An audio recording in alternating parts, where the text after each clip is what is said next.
Well, hi, I'm Rosebean and I like to draw, and today I wanted to draw some food, but not just any food, food for a collab cafe. You see, I was originally introduced to the idea of a collab cafe by the YouTuber Emerichu because she has a bunch of videos about them. So I was thinking, what if I made one for Honki Star Rail? Guys, I made one for Honki Star Rail. Now, before I dive into the menu, let me just explain what a collab cafe is. So, a collab cafe is when some sort of restaurant or space decides to collaborate with a game or a show to put together a menu that represents the game or show. And there's also different types of cafes, like pop-up and permanent. Pop-up is there for a couple months or so, permanent is there forever, and there's also walk-in or reserve. That should be self-explanatory. So this would be a permanent reserve cafe. So without any more explanation, let me introduce you to the menu. So first off is the drink that I'm drawing right now. This is a soda float placed on Huohuo. Huohuo is the cute little fox girl in the corner, but the interesting thing about her is that tail of hers is not actually her tail. It's a ghost, and it's stuck to her, and it has its own little personality, and she just calls it Mr. Tail. Mr. Tail is very sassy. So the base of the drink, which is lime-flavored soda, represents Huohuo, but the ice cream on the top, which is vanilla but dyed that color, is based on Mr. Tail. Also, later in the speed paint, I draw a little face on the ice cream, because sometimes he can separate slightly and become a little entity beside her with this cute little fox face. Instead of showing a speed paint for every single drink, I'll just show the picture and then keep drawing this. So, here is the second drink on the menu, a hot chocolate based on Rappa. Rappa is an honorary Galaxy Ranger and loves doing graffiti and using spray paint, so there's a bunch of paint splatters on her mug. Now, because this is a hot drink and this is a permanent cafe, I think during the summer they would change it to be chocolate milk so it would be cold, because I don't think anybody wants to drink a big cup of hot chocolate in the middle of summer.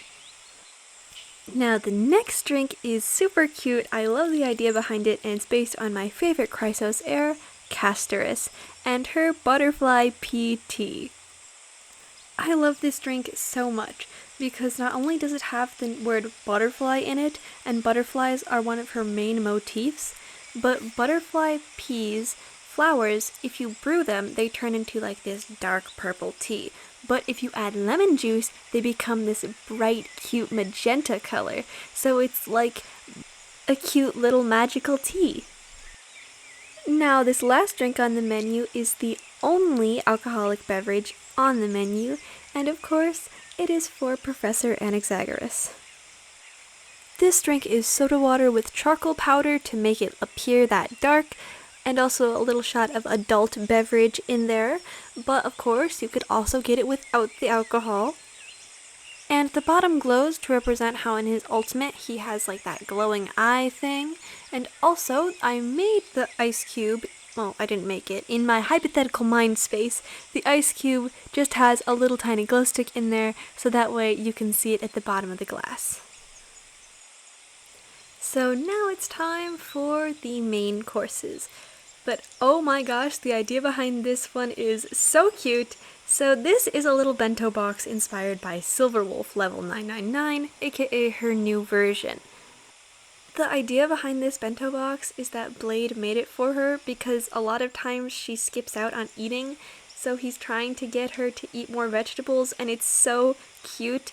And in the bottom there's a little container of rice pudding because at the end of the Keeping Up with Star Rail about Silverwolf level 999, he tells her directly through the screen, "There's pudding in the fridge, don't forget to eat it," and it's so cute. The rest of this bento box has one hard-boiled egg cut in half, a baked sweet potato, and half of the container is full of rice and nori and carrots cut in the shape of level 999. But enough about this dish, now it's time for a sandwich, specifically for Evanesia.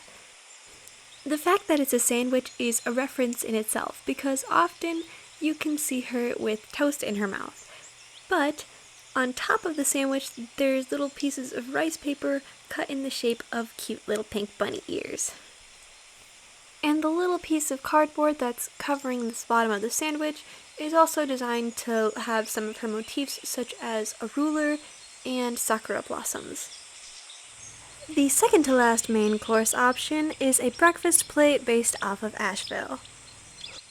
I almost feel like I can never say his name right because I think to myself I'm saying Ashevale, but I think I say Ville sometimes, but whatever, you get the idea. This has two references in it. One is the fact that it contains sausage, 2 eggs, bacon, and 2 slices of tomato is because he's connected to the voracity, which is this constantly ever-hungering being. And the second reference being that because it's served in a cast iron skillet, it's referencing to the fact that his right arm is fake and made of metal. And here's a pro tip for other artists. If it is really early in the morning, like say 3 a.m., do not draw this dish because you will be incredibly hungry and delirious. Please learn from my mistakes. But last but certainly not least, we have Sparksy's Bagel. I didn't really know what to do with this one, but I thought a bagel would be good food for a streamer, what she is, and it's got the black from the poppy seeds and the pinkish red tones from the salmon. And the cute little flag on top of the bagel has a little marker that comes with it, and you can draw whatever design you want on it. The colon 3 was just what I would have drawn on my bagel. Now I have to say, after drawing all of these things, honestly, the main courses were the easiest thing to design, unlike the next section, which is all about the desserts. And for our first dessert of this last category, I decided that all the desserts would be based off of factions instead of individual characters, so of course the macaroons are the Astral Express. I'll talk about the macaroons a little bit later when all the colors are down and you can see how I incorporated the flavors as the characters' colors. But our second dessert is this cute little road cake based on the Chrysosaurs. The little ears on top of the cake are made out of chocolate and painted to look like Mem's ears, who is your little guide throughout, I would say, most of Amphorius. And then the splatter at the bottom of the plate is reminiscent of something that I don't want to spoil, but if you know, you know. And then the pink in the swirl cake is just representing Evernight's hair because she is probably the most iconic Chrysosaur. The third dessert is this cute little ice cream cone. Now this actually has 2 factions in it. It's both the Galaxy Rangers and the Knights of Beauty because I couldn't decide which one I liked more. Now, dear viewer, let me give you a little bit of a story as I try to explain what happened with the final dessert. You see, the final dessert was going to be afternoon tea, except without the tea, it was just going to be the desserts part.